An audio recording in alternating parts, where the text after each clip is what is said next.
I'm asking every celebrity that I've ever worked with, Father Combs, Puff Daddy, French Montana, Waka Flocka, T.I., Young Jeezy, Movado.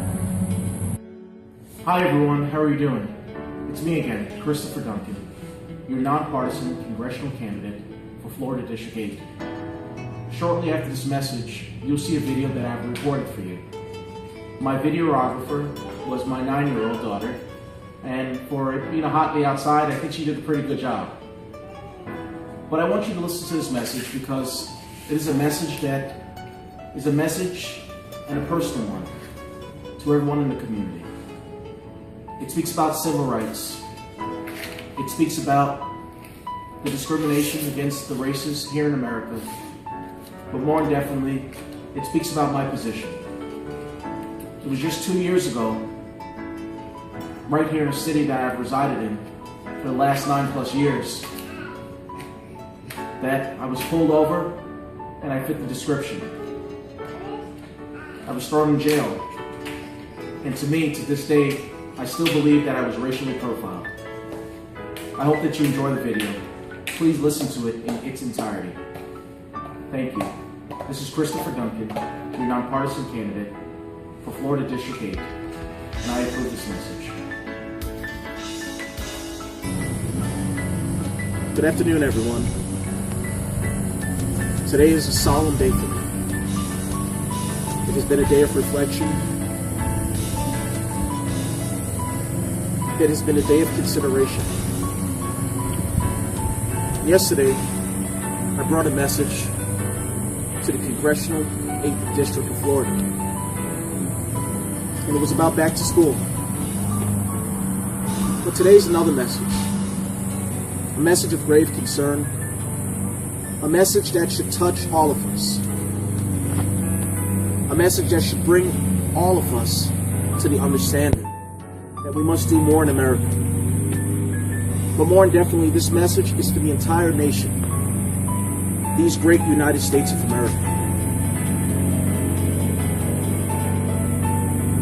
As I sit here and think, the recent events in Missouri, Fergson, Missouri, has been very tragic. These events have been events that has totally torn down the American dream.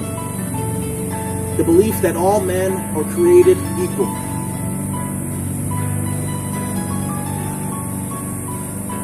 It has not only crushed,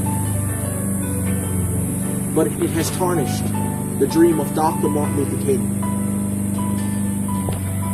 where he believed maybe by this time the hatred, bigotry, and racism in America would stop. Where profiling someone for their race would be put in the past. And it angers me. It angers me because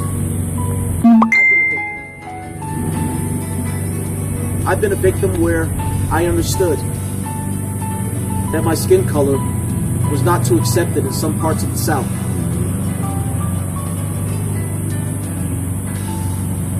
And it's hurtful.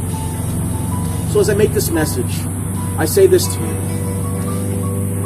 As your next congressional representative, I will fight relentlessly for our civil rights.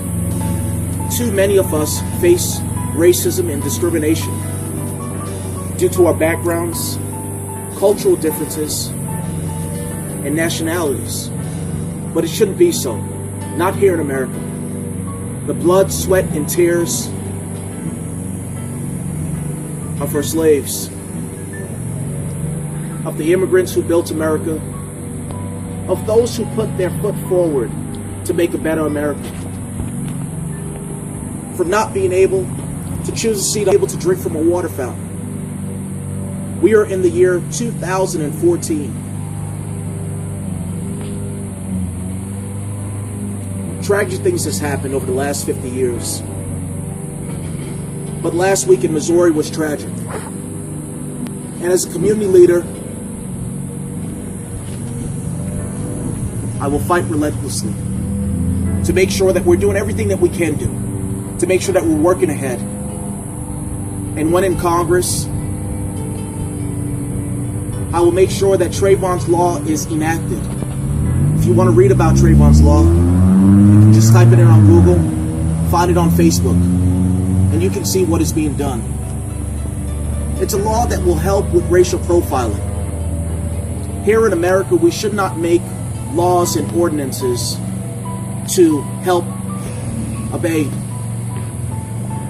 racial profiling or racism. And it is hurtful.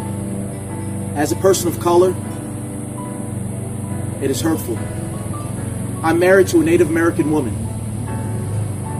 And we get looks all the time right here in Florida, Brevard County, like we shouldn't be together because her skin color is a little fairer than mine. They call us an interracial couple. And they call our children mixed children or half-breed children. But when will this stop? Well, I decided it stops here with me. And to everyone listening to this is not just a political message. This is a message of action, but it is a message of hope. To see that lives are being snuffed out so easily without the consideration of someone being a human being.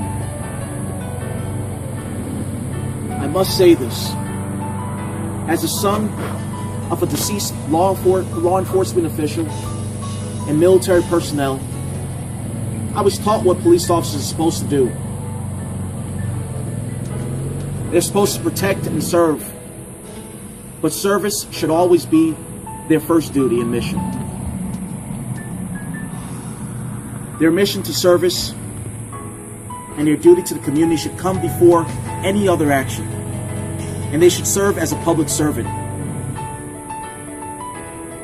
Having a bachelor's in criminal justice and have received peace officer training, I know the duties of a police officer, and I respect it to the fullest. However, right now we must take a stance. We must take a stance to train our police officers to deal with the issues of color and race, because it seems like many departments across the country is having a hard time with it. They're turning a blind eye to it. But more definitely, right now as I speak, I am asking that this resounding sound of this community will stand up. I'm asking every celebrity that I've ever worked with, Father Combs, Puff Daddy, French Montana, Waka Flocka, T.I., Young Jeezy, Movado, Genuine, Fat Joe, DJ Khaled, Rick Ross, the entire Young Money, Cash Money family, Trey Songz, Chrisette Michelle, R. Kelly, Beyonce, Jay-Z, Kanye West, Busta Rhymes. I'm asking all of these artists, Chris Brown, I'm asking all of you to stand up. Eva Longoria, stand up. Stand up for this injustice that has taken over our community. And fight with me. Fight with me to enact a new rendition to the Civil Rights Act that was passed before 50 odd years ago. Stand strong with me and help me to achieve office this November, because my fight will continue. As a person of color, as a young man, and as an American, my civil rights and liberties should be preserved and should never be violated. So I speak to you. As hot as the sun may be out here, I speak to you because it is important. It is important that everyone recognizes and hears the voice of a community leader, and that everyone understands what it means to serve. Because truly, when you serve, you become a leader. This is Christopher Duncan, your nonpartisan congressional candidate for Florida District 8, and I approve this message. I would like for this entire community to stand with me. But also now, remember the families and victims that have been affected by the tragedy in Missouri. Thank you. This November, do not forget to write me in. I'm counting on you to help me to bring the voice of America back. And I can only do that with your help. Hear me now. Speak strongly and stand tall. Because I believe in the freedoms of America. I believe in the people of America. And I believe in the new generations, the millennium voters that have the ability to change what is happening right now. Let's not fail America anymore by not standing up for what is right.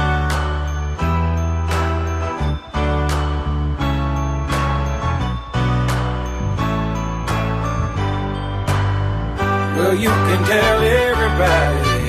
Yeah, you can tell everybody. Go ahead and tell everybody. I'm the man, I'm the man.